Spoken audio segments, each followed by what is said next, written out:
However, being the presenter, it is really nice to look out and see other human faces. And I don't care what you look like. Like, I put on lipstick, but if you didn't, I'm okay with that. So if you wouldn't mind putting on your camera, I would be eternally grateful. And if you don't, that's okay too. I'm totally cool with that. So without further ado, I am going to go into present mode and start my presentation today and tell you what it's all about. So today we're here to talk about investors and investing. And is someone else taking care of admitting people in? Cheryl, are you? So I don't have to worry about it. Yeah. Okay, cool. Because I'll let that be you. All right, cool. Thank you. So today we're going to talk about how to work with real estate investors, and not only how, but why you should, because sometimes people don't think that they should, and they don't realize how important it is. So let's remember this. You can make a great living selling real estate. You can sell lots and lots and lots of houses, but the way to create wealth is to invest in real estate. That is how you go from just a good income to passive income to generational wealth to changing things for you, your family, and your future. And so today we're going to talk about how to work with investors and leapfrog that into you building up your own investment portfolio. So this is me. I do have a bit of background. I've been around for a minute or more, a little bit longer than that. I'm a broker in Philadelphia. I'm a broker in New Jersey. Like Cheryl said, I was on GPAR. I'm at PAR now, and they just picked me for the Standard Forms Committee, which I'm super excited about. I'm also an investor. I've been an investor. I've almost lost everything to the point where I almost had to file bankruptcy and like live in the trunk of my car. So I've been there. I know what mistakes to not make. So you can pick that up for me. Also, I was a loan officer like way back in the 1900s. And that's one of my superpowers because I understand financing, and I want you to know how important that is in my business, because it's really helped me to be able to work with clients who didn't know they were qualified to buy. So that's something that is always available to you to learn more about financing, especially if it scares you. And what else? And I'm an instructor. I have a real estate academy, so I teach classes. So I'm kind of a real estate nerd. So if you want to know about it, you can probably ask me. And if I don't know, I'll know where to get the answer. Here's how to find me. If you want to find me, I'm more than happy. I'm also just on MLS. You can find me there. You can find me on my blog. And there's my email if anyone wants it. And this will all be in the replay too, so you can grab it. So now let's get to the good stuff, because like enough about me, right? So again, selling real estate is a great way to make a living, but investing is a way to create wealth. And we know that we can get passive income from our rental properties, and we can also make money from renovating and reselling properties. So we're going to talk about both of those today. So the overall strategy here is to get paid training by working with investors. Does anybody here work with investors already? Yeah, good. Okay. And if there's anybody who's like freaked out and afraid to work with them, this is going to get you over the hurdle. So we're going to learn how to invest by working with investors. So if you don't know how to work with investors, or you want to deepen your level of knowledge so that you can invest for yourself, we're going to teach you how to do that by getting paid practice to work with investors. Then you're going to take that income, those commissions that you earn by working with these investors, and you're going to use that to put down and buy your own investment properties. So it's a win-win situation. And then you're going to keep repeating. Now, the idea here is that you're making extra income. You're bringing in more money by working with investors than you are now. Otherwise, there's not going to be any extra to invest in properties. So you have to add this to whatever you're doing right now to bring in clients. And working with investors is a superb way to make a living, because investors are repeat clients, right? Regular people buying and selling a house, I don't know the statistics because I'm not a stats person. What do they buy and sell every 7 years, every 5 years, and they might move out of the area? You might deal with them once or twice or 3 times. But investors, they keep on going. And so you have to hunt for less business, and then you work with the same investors over and over again.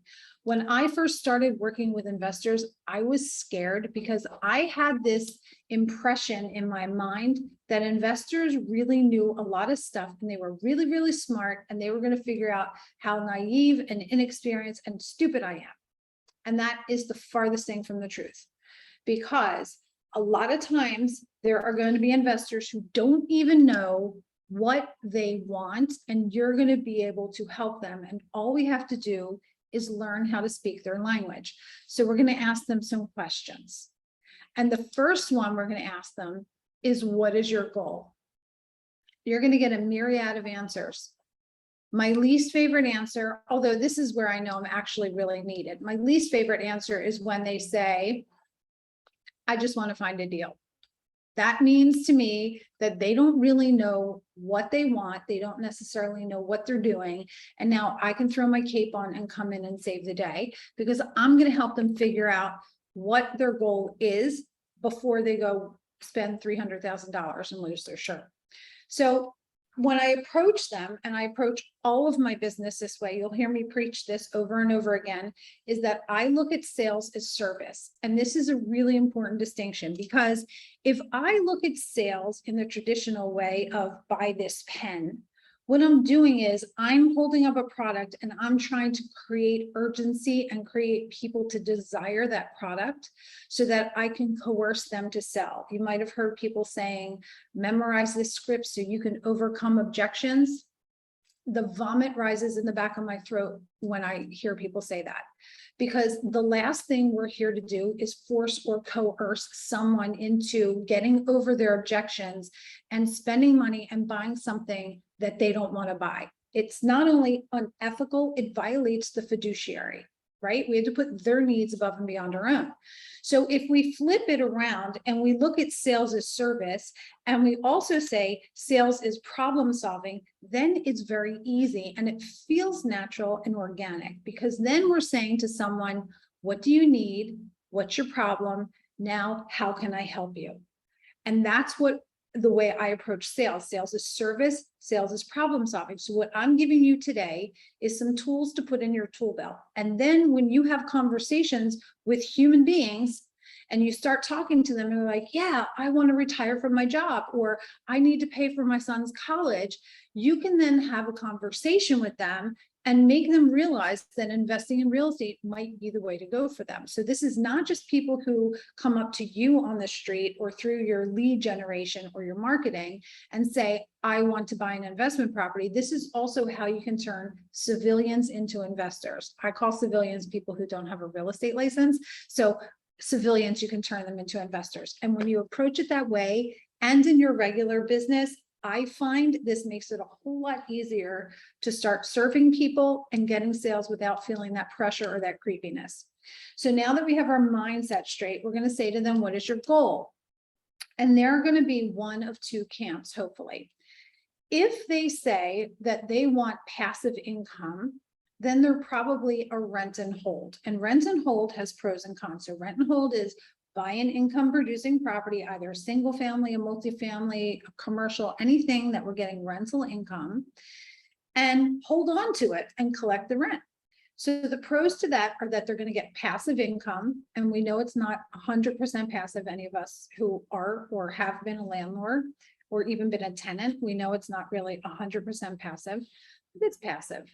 There's also going to be some tax benefits, and we'll talk about those a little bit, but remember, we're not accountants unless we are. So we're never going to be the source and tell them this is the tax benefit.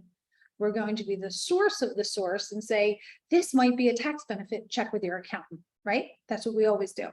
The next one is appreciation. If they hold on to that property, most likely it's going up in value. And they're going to have equity. And we all know what equity is, but the definition of equity is the difference between the value and what you owe. So as they pay their debt service down and the value goes up, they're going to create more equity. And that equity can be used to pull out and buy other things. Oh, I think that slide's not in here, but that's the burn method. We'll talk about that. Cons of rent and hold are they have to deal with tenants. And they have to deal with repairs and vacancy and all of those things, because it's truly not passive income. They have to deal with humans, make sure they have a nice place to live, and they have to deal with all of the personality conflicts and all the stuff that comes along with it. So now the other goal might be they want a cash infusion, and that would be indicative of a renovate and flip or a renovate and resell. And so the pros of that are obviously that they get a cash injection. That's they buy this house, they do improvements to it, they add value to it, and then they resell it for a higher amount. So with that, they're getting a cash injection and they're in and out. It might take 3 months or 6 months, but they're not holding on to it for the long term. They're buying it, they're renovating it, and they're selling it. The cons are there's high overhead, because they're not only going to have to come up with or borrow the down payment and the closing costs, but they also have to come up with the renovation budget. There's also the possibility of delays, permitting delays, construction delays, COVID, labor shortages, all the things. And they have to GC, general contractor project. Now, they might not be on site every day. They might hire a GC, but they still have to GC the GC. So it's not as passive as it would be with a rental property. Also, there's a higher barrier to entry, because you have to be able to get all the funds. You have to be able to know what the value is going to be after, what the right price is. There's just a lot more knowledge needed, specialized knowledge needed, and it's a higher barrier to entry to get in. And then there's also the tax disadvantage on renovate and flips, is that you are taxed on the gain. And we all know what capital gains are. Capital gain is not considered income by the IRS. A capital gain is money that we make when we buy low and we sell higher. Whatever that profit is, that gain is considered a capital gain by the IRS, and it is taxed at the rate, I think it's around 25%. I don't know, but it's high. So they're going to pay on that tax. Now, we're not doing a presentation on 1031 exchanges today, but if you're all even mildly familiar with 1031 exchanges, a 1031 tax deferred exchange is a way for an investor to sell a property, take the money from that property, put it into another investment property, and defer the tax on the capital gain. You cannot do that on renovate and flip, because the IRS requires that you have it for at least 2 years before it's eligible for 1031. So you are going to be taxed on the gain of this property, unless it went so over that it's over 2 years, and then maybe it'll be eligible for 1031. Okay. So next, so we did rent and hold. I don't know why that slide's in there twice. Oh, that's why, because we did the two. Now let's say that their goal is to create passive income. And so you decide we're going to do rent and hold. Here's how we do the math. And if you freak out about math, don't freak out about the math, because this formula, if you've never heard me teach it before, this formula is not the only formula out there for analyzing investment properties, but it's my favorite. And you can make a bazillion to $1 billion off of this formula, and so can your clients. So, and you can also use this when you're listing properties or buying properties, you know, for your buyer to help price them, because we all know how to run comps for a regular old condo or a regular old single family. We look at the comparable sales, we look at what's active on the market for competition, we do the additions and subtractions. This one has air conditioning, this one has garage, and we come up with price. But when we are looking at an investment property, it's not really about the bricks. The investor is really buying the income stream with bricks attached to it, kind of. So what we have to analyze is the income stream. And the income stream is how much rents come in. But is it just the rents? Well, not really, because you might have rents coming in, but we all know then you have stuff going out, like taxes, insurance, maintenance, blah, blah, blah, right? So how do we figure out if it's a good deal or it's not a good deal? We use this formula. And what this formula says is I'm going to know, just like in any formula, 2 of the 3 variables, and I'm going to solve for the third. In English, what does that mean? In English, what it means is usually I'm going to look at a property, and if the listing agent does it right, which don't even get me started about agents who list multifamily properties and don't put the I&E in the listing. And hopefully if that was ever you, it would change after today because you're going to see how freaking important it is. So we need to know what the income is for that building, but we don't want to just know what the rents are, because that's not going to give us an indication of what we're netting. We want to know what the NOI is. I don't know if I'm in order. The NOI, which is the net operating income. That's what I stands for. Net operating income. And I'm going a little out of order because I have a worksheet. And if you guys want this worksheet, I can send it to you as a PDF. I have a link somewhere. Just send me a message and I'll send it to you. Or you can just take a picture of it and copy of it, whatever you want. So the way we calculate NOI to get that I at the top is we take the total income. So the income will be all the rents, the gross rents, plus any other income. Coin operated laundry in the basement, vending machines in the lobby, rent out the cell tower on the top to AT&T, whatever. And we add that all up and we get our annual gross income. And this formula is an annual formula. So remember that it's not monthly, it's annual. Then we're going to take off our deductions. And the first things we're going to take are the variable factors, such as vacancy, which is we're allocating for turnover, we're allocating for eviction, we're allocating for just them not being occupied all the time. Now, this is an art more than a science, just like appraising, because how do we know what the value of an air conditioner is in a house? Well, the appraiser gives a good educated guess based on market conditions. So here we're using low numbers, and low numbers would tend to indicate that it's a relatively stable area. And the maintenance low number would indicate that the property is in good repair. So if you're in a building that has a lot of deferred maintenance, you might want to increase that number. If you're in an area that has a lot of turnover, you might want to increase that number as well. But if you're comparing two properties in the same neighborhood, in the same condition, as long as you use the same number on each of them, you're going to get an indication of which one's better and which one's worse. It's not as important to have this number accurate as it is to have it consistent. And then we're also going to add in a property management number if it's managed. Because if a property is managed now and your buyer wants to buy it and get rid of management, it's obviously going to cost them less in expenses. However, the idea behind it is that maybe the rents are as high as they are and the expenses are as low as they are because it's professionally managed. So if a building is managed, we're going to put that number in there and we're going to get that from the listing agent. Is it managed? What do they charge? So in this instance, we're going to say 18% of the annual gross income comes right off the top. And that leaves us with 88% of the gross rents. From that 88%, we are going to take, I'm sorry, 82%. My number's wrong. 82%, 18 and 82. Got that? So we're going to, in this case, multiply this annual gross number by 82%. And then we're going to take out the hard costs like taxes and insurance. Any kind of hard costs that are set, they're fixed hard costs. And then we're going to take out the variable costs. Is the water bill included?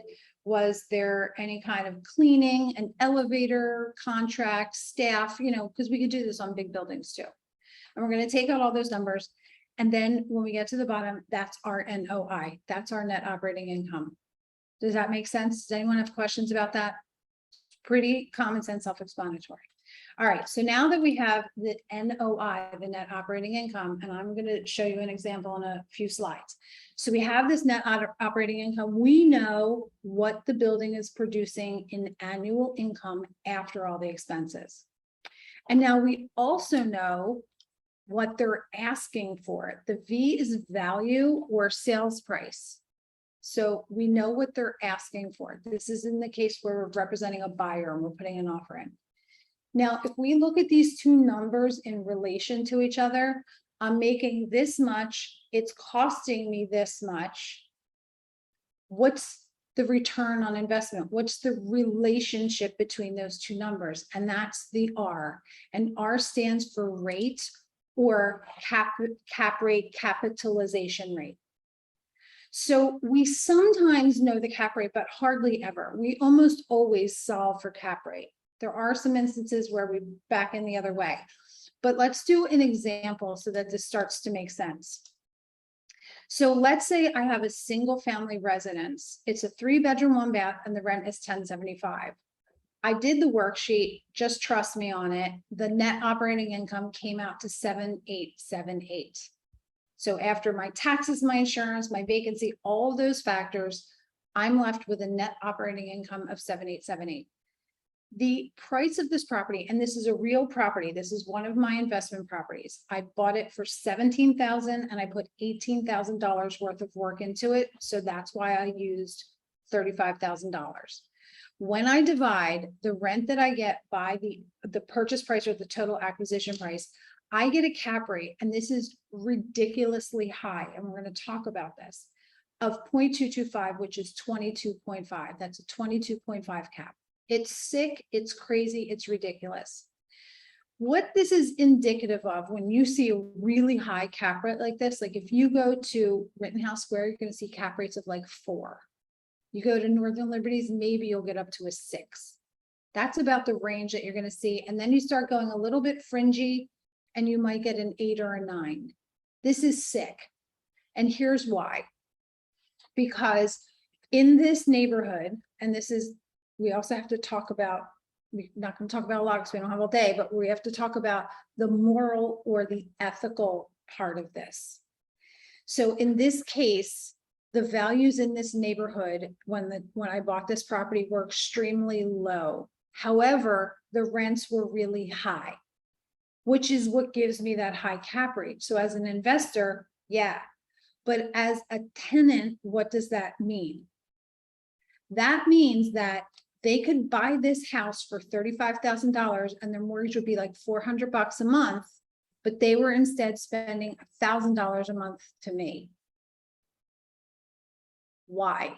Well, people who are paying way more rent than they would pay in mortgage, maybe by choice, but most likely because their credit is no good, because they don't have a down payment, which means they're living paycheck to paycheck, and or they don't have real estate education, and they don't have any examples in their family that showed them that they can buy real estate. So when this happens, there's the ethical and moral side, which we can have a conversation over cocktails one day because it's very complex, but let's talk about the investor risk side of that. When you get a really, really, really high cap rate like this, it seems great because you're investing a little bit and you're getting a big return. However, if we know that the tenant who's paying $1,075 has 0 savings and is living paycheck to paycheck to paycheck, they're one broken toe away from missing the rent and having to be evicted. Right? So we have to think about that when we figure in the risk, because with every reward comes risk. Because we have to analyze the cap rate too. We can't just say, oh, it's a 22 cap, it's a great deal. Maybe it's not. Let's look at another one. Now we have a duplex, unit 1 rent, unit 2 rent. We add them up, we multiply by 12, and we subtract all of the operating expenses, which I'm going to spare you the details of. And we get an NOI of $21,814. And the property was sold or is listed for $375,000. So we simply do the math, 21,814 divided by, and we get 0.058. So that means it's a 5.8 cap. We can round it up to a 6. Some investors might say, no, it's a 5.8 because they don't want to pay that much. It's a 6 cap. This is a lot more common, what you're going to see. Now, what do these numbers mean? What they mean is the 22 cap is obviously a higher rate of return than this one. So if you had a buyer who was looking at that single family or this duplex, which one's going to give her a higher rate of return? Obviously, the first one, no brainer. Is that the end all be all? Does that mean she's going to want to buy that one? Maybe not, because it's probably riskier because the tenants are living probably paycheck to paycheck. So we have to think about all of those things. The other way we can use cap rate, which is really interesting, is we can figure out how much to offer on a property based on what cap rate the investor wants to receive as a return on her investment. So when you work with seasoned investors and they know their sweet spot is an 8 cap, their sweet spot is a 10 cap, and they will tell you, because I have investors that won't look at anything below a 9 cap, I know that they only want 1 bedroom and studios. They don't like big units. I know what they like. And that's part at the end of the presentation you'll see. I now look at the net operating income that's on MLS and I multiply it by a 9 cap and I come up with the purchase price that will make sense for my buyer. And that's the offer we make. Even if the asking price is $375, I'm going to make the offer that makes sense for my buyer. Sorry, Janice, Yes. can you repeat what you're just saying about the investor who knows they want a 9 cap? Can you just repeat that whole spiel again? Sorry. Sure, about how I make the offer. Yeah. Yep. Okay, so that my investor tells me they want a 9 cap. So I can search MLS for 9 caps and I'm going to get there. But remember in the beginning, I said there are agents who don't put this information in the MLS. Here's the thing. When you list a property, not you, but the universal you, I'm not picking on anyone, the universal, when you list a property, a multifamily in MLS, or even a single family that's rented, there are fields in MLS where you can add all of these costs and the annual rent, and it will calculate a cap rate for you, which means when I am searching for that investor, if I simply choose the field for cap rate and put 9+, every property that's a 9+ cap rate is going to show up. The problem is most agents that list multifamilies not only don't put the expenses, they don't even put the freaking rents. And if they do, they're buried in the remarks. So now I have to slow down and stop and do the math and email them and ask them. And it's not just making me angry because it's a waste of my time. Who is it really hurting? Their seller, right? So when we list, we have to hold each other accountable and hold each other to a higher standard, because let's assume that agents just don't know and they don't understand. Let's call them out politely and educate them and say, hey, if you put this stuff in here, do you know that this would have showed up when I was searching for cap rate and I would have showed it and sold it? Okay, that's the first thing. Now to answer your question, my buyers want a 9 cap. So I search for 9 cap, but I know I'm not going to find anything because agents don't fill that stuff out in MLS. So instead what I do is I pick stuff in the neighborhood they want that I think might make sense. And I run the numbers. And when I run the numbers, I realize based on the asking price and the NOI, because I figure out the rough NOI by looking at the rents, looking at the taxes, insurance, and guessing on all the rest, I say it's being offered at a 6 cap, 0.058. But I know my buyer won't buy it at a 6 cap. So here's what I do. I erase that 375 and I put in 0.09. And now, and I'm going to do the math on my phone. Now I divide 21,814 divided by 0.09, because that's what I want to do is I want to figure out what it would be worth for my buyers at a 9 cap. And the answer is $242,000 and change. So that's what our offer is, or maybe below that, knowing we're going to go up to it. Now, it's a ridiculously low offer. However, when we work with investors, we have to realize we make offers to see if they make sense. And that's a judgment call, what you want to do. But I'm of the mindset and philosophy that obviously not if it's crazy seller's market, I'm not going to waste my time, but especially with investors, I'm going to keep making offers that make sense for my client whom I represent. And I'm going to throw enough you-know-what until something sticks. I don't pay attention to asking price, because if I did, my clients would never buy a property. A seller can ask whatever they want to ask for it. I would rather put the offer in, let them know my buyer's qualified, they're serious, they're investors. It's not an insult. It's what makes sense for them. If you don't want to take it and you don't want to counter, totally cool. They still want the property. You want to come back to me 2 months later, 5 months later, they're probably still interested. Why do I do that? Because what's going to happen if it's really priced too high? What's going to happen if all the other properties in the neighborhood are going for a 9 cap? Is anyone going to buy this at 375? Probably not. And then what's going to happen? The seller will reduce the price. And then when they reduce the price, then what's going to happen? A bidding war and a million showings. I want to be the first and the only offer on the table. So I'm going to put my clean, quick, concise, and wonderful offer in right now with the understanding that they can come back to me at any time. There's no hard feelings. And now I'm hopefully going to preempt that price reduction, because the seller's going to wait to the last minute, and they're going to know in the back of their brain that they have an open offer sitting on the table that they can come back to at any time. And I promise you that when they have to reduce that price, they're going to call me first, because they don't want to deal. They've waited to the very last minute. They want it sold now. They're going to call me, and my buyer's getting that property. It happens more times than you would think. So one last thing about cap rates and how to use them. Let's say you're listing a triplex, because people always ask me, well, what's the cap rate? What's the going cap rate? And the answer is there is no going cap rate. It's just like market value. We know 3-bedroom, 1-bath houses on this block are selling for $200,000. 5 years later, they're selling for $275,000 or $300,000. It's just what the market will bear. So if I'm pricing this duplex, what am I going to do to price it? How do we price a duplex? I'm going to look at all the multifamily units that sold in that area, and we know area, neighborhood, within the last 6 months or year. And I'm going to do a quick calculation on what the cap rates were for all of those other properties. And most likely, they're all going to be in the same range. That's an indication of what the market will bear, cap rate wise.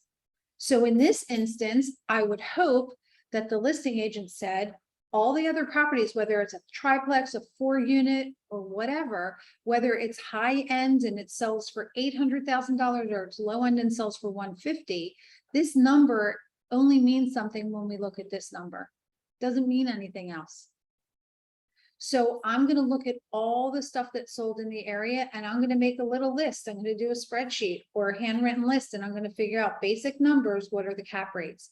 And if all the cap rates are in the 6 range, then I'm going to take the NOI for my subject property that I'm listing, and I'm going to divide it by 0.06, and I'm going to come up with the sales price, and that's what I'm going to offer. And that makes it comparable to all the other sales. If I want to reduce it, I don't just whack numbers off of the 375. I play with this number to arrive at this number, because this is the number that investors look at. They look at the cap rate. So if I just look at my listing, and the seller says to me, how much should I reduce it? It's not a single family home. We don't just say $5,000 or $10,000. We say, well, instead of offering it as a 6 cap, let's offer it as a 6.5 or a 7. How aggressive do we want to be? And then we take this number divided by the new cap rate, and that's how we come up with our reduced price. Make sense? Okay, any questions about cap rates? We could play with them all day, but that's all we're going to do for right now with cap rates. Here's another one. Same thing. This is the example of, we know what the going cap rate is. This is, we're listing it, right? So we take the NOI, we divide it by, and when I say going cap rate, it's the research that you do, the going cap rate, and we say, this is the price. And maybe we'll round it down because nobody listed 034, but we get the point, right? Makes sense? You can take a picture of this if you need it. It's totally fine. So everybody smile, so we all look pretty on camera. Okay, we good? All right, cool. So now we've discussed how to do a rent and hold. Now let's talk about a renovate and flip. And remember, refresher, pros and cons, cash injection, in and out, cons, blah, blah, blah. Now let's talk about how to price a renovate and flip. Okay. So your buyer is looking at a property, and I'm going to use the word shell, and I'm going to use it very loosely because we know a shell means, really, it just means the walls. There's no floors, there's no nothing, it's a shell. But I'm going to use the shell very loosely here to just mean a property that needs repair. It's just easier to say. All right. So we're going to look at a property, a shell, and it's listed at a certain price now. But are we just going to say it's overpriced and we're not going to pay that? Or are we going to say, all right, we'll pay it because that's what they're asking? Hell no. We're going to make an offer that makes sense for our client. And here's how we figure it out. We go backwards. So the first thing we need to do is we need to look at the shell, and then we need to figure out the ARV. And remember, the ARV is the after repair value. So that's pretty easy to do. We look at the property, we talk to the buyer, and we're like, what are you going to do? You're going to put in this, are you going to put in laminate? Are you going to put in quartz? Are you going to put in an extra bathroom? And we figure out what they're going to do. And then we comp that as after repair value property, the one that's going to happen. And we just go on MLS and we comp it. And that's how we come up with the ARV. So the first thing we need is the ARV. The next thing we need is, and these are my, ARV is a commonly used acronym. These are mine that I made up. They're just abbreviations, so you might not hear them anywhere else. And you can have a copy of this too if you need it. So RC I just put for renovation costs. PM is profit margin percentage, and BR is before renovation price. So here's how we do it. What we're basically going to do, and then I'll show you the formula, is we're going to look at this shell and we're going to say it's listed at whatever now. Who cares? Doesn't matter. But the ARV is going to be $400,000. After my buyer gets their hands on it and fixes it up, it's 400 grand. So how much do I pay for it now? It's really simple. We take the ARV, $400,000, and we ask the buyer, how much do you need to make on this deal for it to make worthwhile for you? Because the first thing we have to explain to them is, this is not winning the lottery. You're not going to retire from doing one deal. This is a day's work, right? This is a job. So what's your profit margin? And usually they're going to say somewhere in the vicinity of 25 and 30%, usually. So I padded it and I said 35%, and that way it covers any overruns or, cost overruns. So if the ARV, it was 300,000 in this example. So the ARV is 300,000, not 400,000. And I'm going to take away their profit margin. And what's left is how much the house is worth to them before renovations. But it's going to cost them some money to get it up to $300,000. So we take this number and we simply subtract the renovation cost. And how do we know the renovation cost? This is where it gets a little tricky. And we'll talk about this more when we talk about how to build your business, but either the investor is a contractor or the investor brings a contractor with them, or you partner up with a contractor and bring them with you. If you send a contractor back afterwards, it's pretty time consuming and it's cumbersome. And so the way to really do this is to try and bring someone with you. And we'll go into that more. That number is the trickiest number here. The ARV is easy. You can do that in your sleep. It's this number that we have that is a challenge to come up with. So we subtract this number from this number and we simply come up with MAO, which is the maximum allowable offer.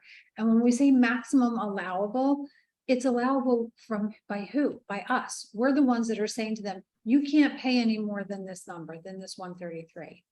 Now, if that's the maximum that they can spend to make this deal make sense, then obviously you're probably going to go in lower than 133, just like any situation, and you're going to go up higher. Now, just be aware that there are closing costs in, closing costs out, and taxes. So they need to count that in this 35%. It's not going to be pure profit. You can go a little more line by line and line item them out. But I tend to, for this purpose, when I'm looking for them to just put in an offer, make it simple and just add it into the percentage. That's part of the reason why I bump it up. Okay. But you know how to do a seller net sheet and show them what their closing costs are going to be when they buy it and when they sell it. Okay. Anyone need that? You can take a little picture. And again, if you need it, you can just send me an email and I'll send you the link. Okay, so now we understand the basics between what the two strategies are. I'm just checking the time, the two strategies. And so bring me the investors, right? Bring me the investors. So how are we going to do this? In the olden days, I used to go on MLS, look up all the properties that I thought were fun and email them to all my investors. And then this one would look good. So I would get in the car, get on my bike and drive over and with boots and sweatpants, show them all the falling down properties. And then I'd be like, no, they suck. I don't want any. And then I would do it again and again and again and again. And I was exhausted. And so I said, light bulb idea. I'm going to shop the deal. I made up that term. I don't know if anyone else uses it, but you can use it too. So here's what I do now. I scout properties and it can be as simple as scouring the MLS. It does not have to entail door knocking or walking through neighborhoods, but that can work too. You can do whatever you want, but it could be as simple as searching the MLS. So then I look at the project and I say, is this a rent and hold or is it a flip? And I go visit the property and I walk through, and I've been doing this long enough that I can eyeball the costs of renovation, not enough to sell a house, but enough to run the numbers and shop the deal to my clients. So I run the numbers, just like I showed you. If it's a rent and hold, I run and I say this cap rate, blah, blah, blah. And if it's a renovate and flip, I do the MAO, the ARV, and I figure out what it would be worth. And then I present them to my database, and my database is segmented into rent and holds, renovate and flips. And so if a deal makes sense to one of my clients and I have them further segmented, this is a 9 cap, they like this, and I'll show you how I do that. And then I send it out to them. Now I've already done the legwork. So my clients know that I've vetted these properties, level 1 vetting, right? I haven't brought a contractor through, I haven't gotten a home inspection, but I've level 1 vetted these properties for my clients. So they know that I'm giving them an added level of service. And I've saved my own time because now I'm not dragging the buyers through the same properties only to hear over and over again, no, no, no, no, no. So how do you find investors? Because if you have a database of investors, how do you get them on there? The number one best way is to create an email list. People will guru the crap out of you about social media and how wonderful it is, and it is. But Mark Zuckerberg owns your social media, and he owns the algorithm, and he determines who is in your feed. Like, hi, Karen, you're in my feed these days, right? You're in my feed, and you just had like something with your granddaughter or something, or your daughter was on there. I saw Karen Jocelyn, you're in my feed, but Millie, you're not. And who decides that? Mark Zuckerberg. He decides for some reason, I have no idea. So we need to have an email list, because who owns your email list? You do. And no one can take it away from you. So no matter what anyone tells you about social media is a great way to build your business, but the goal should be to create the relationship on social media and then get them into your email list. And the way we do that is with the CTA, and CTA stands for call to action. So you will see later, if we are friends on social media, that later on today, I am going to drop a link if I have time. If not tomorrow, I'm going to drop a link for an information session that I just created for people to get their real estate license. So I'm going to drop this link, and you can click on it just for fun if you want to see how I do this. You click on the link, and it's going to say the page is going to say, sign up for my free webinar. People click on the link, it captures their email address, it sends them the Zoom link, and now I have an email list.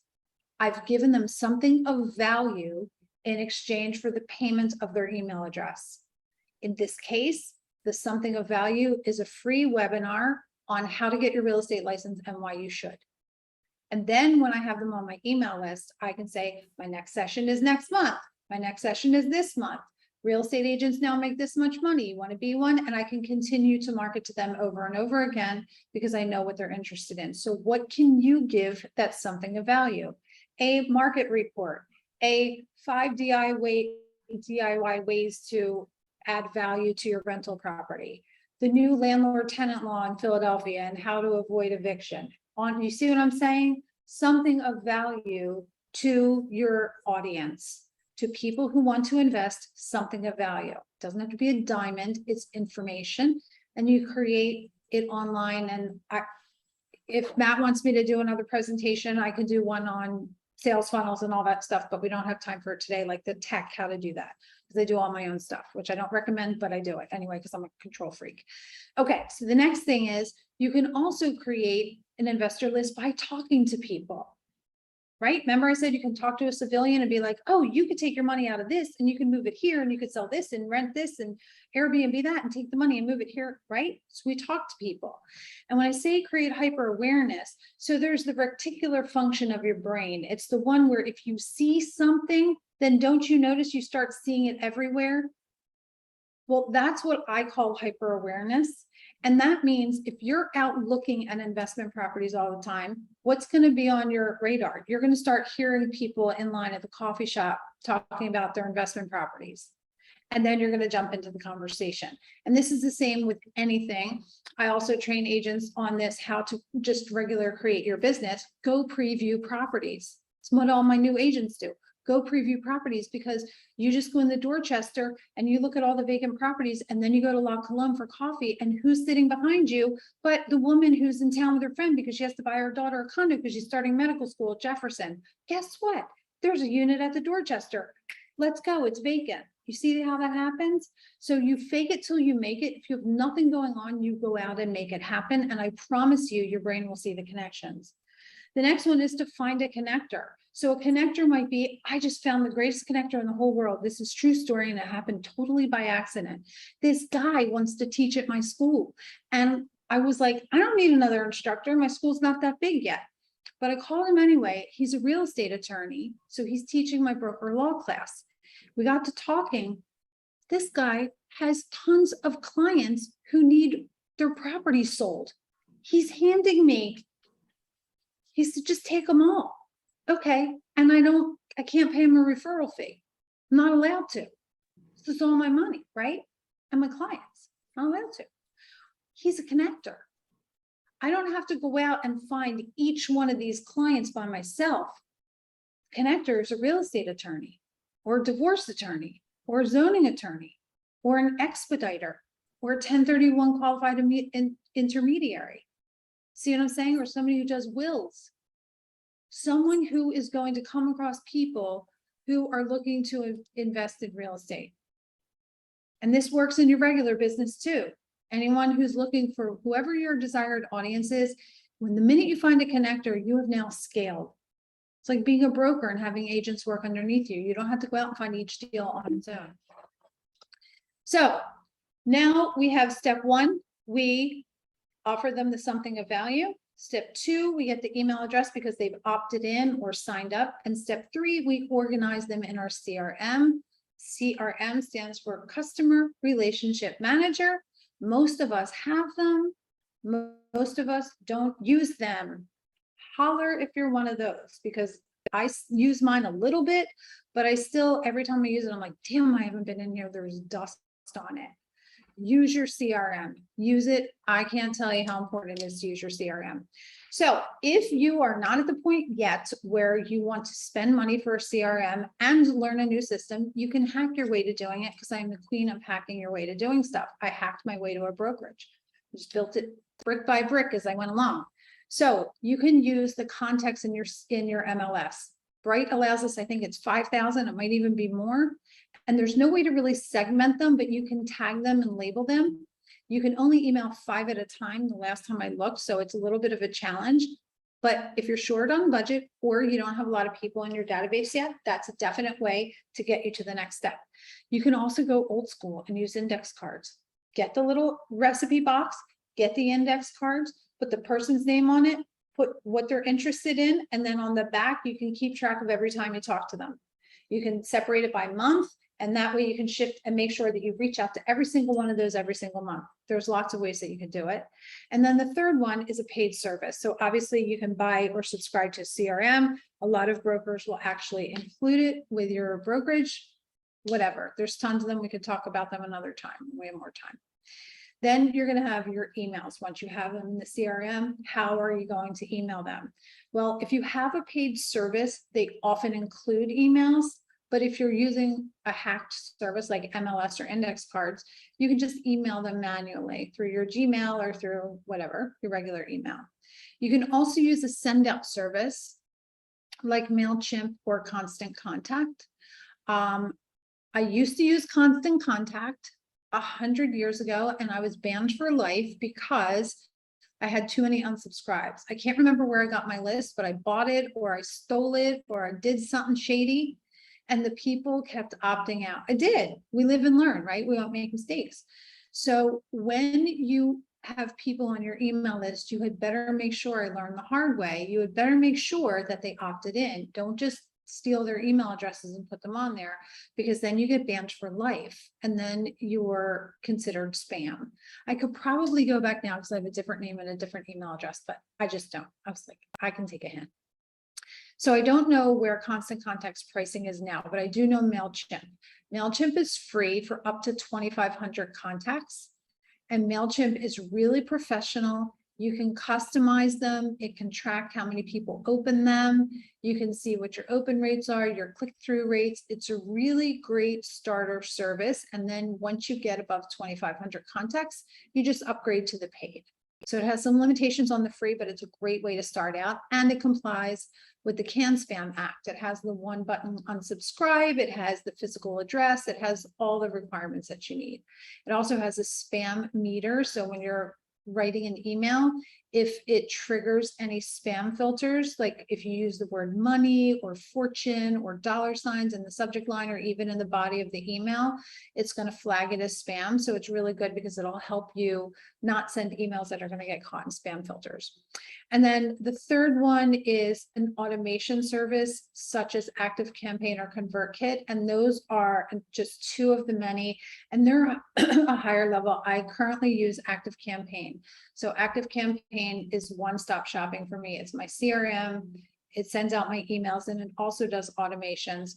Automations are higher level stuff, but just briefly, they're the ones, you know how you get an email and then if you click on something, you get another email. You clicked, but you didn't buy it.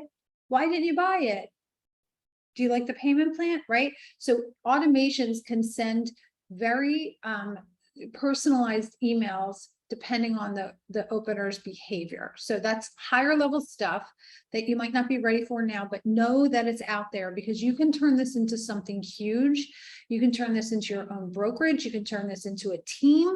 You can do a lot of stuff because if you become a machine at bringing in investors and you create lots and lots of leads that are repeat clients, you can really, really scale this. So something like Activecampaign or ConvertKit might be in your future. It's up to you.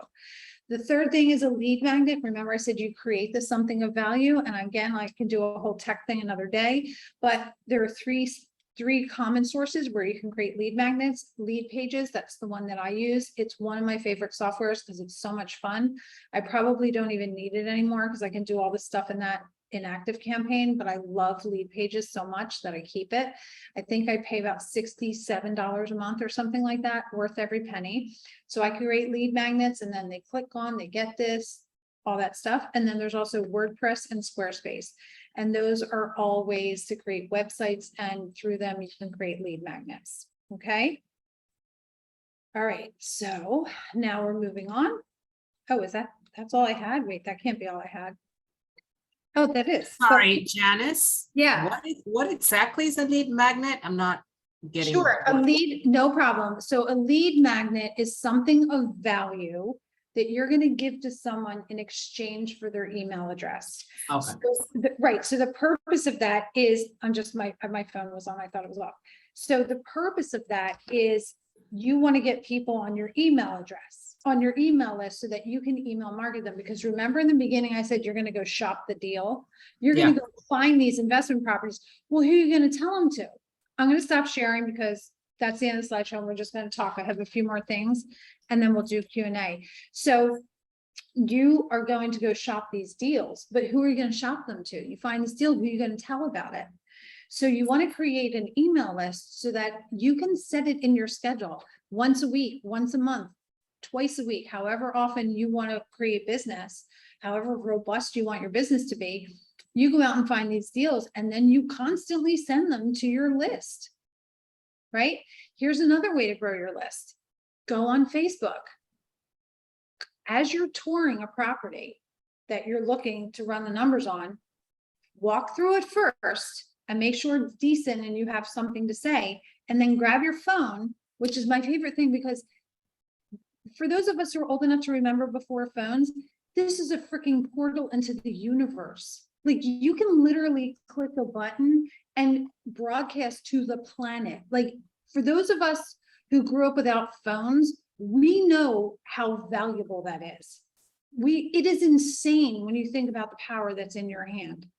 And if you don't have enough deals in your pipeline, you need to look no further than your iPhone or your Android and get on Facebook, and you're going to walk through that property and you're going to be like, hey, it's Janice here bringing you the investment deal of the week, or however you want to talk to people. I found this really cool 3-bedroom. I just walked through and I wanted to share it with you. Look at it. It needs some work, but it has these cool details. And the house is down the street, sold for this and this. And I start talking to people. And here's the thing with Facebook Lives. You need an audience of this big. You don't need one person to sign on to that live. You keep talking just like there's 1,000 people there. Because guess what? People are going to see it in the replay. They're going to stalk you like from the toilet, but not like or share or comment on your post, but they're going to know that you're there, and they're going to keep watching and keep watching and watching. So how many times do you run into someone at Whole Foods and they're like, oh my God, how was Paris? How did you know I went to Paris? I saw it on your Facebook, but you didn't comment. No, but I saw it anyway. Right? People see your stuff all the time. You get on there and you do it consistently, and you are true to yourself, and you do valuable Facebook Lives, you will find your audience. They will find you.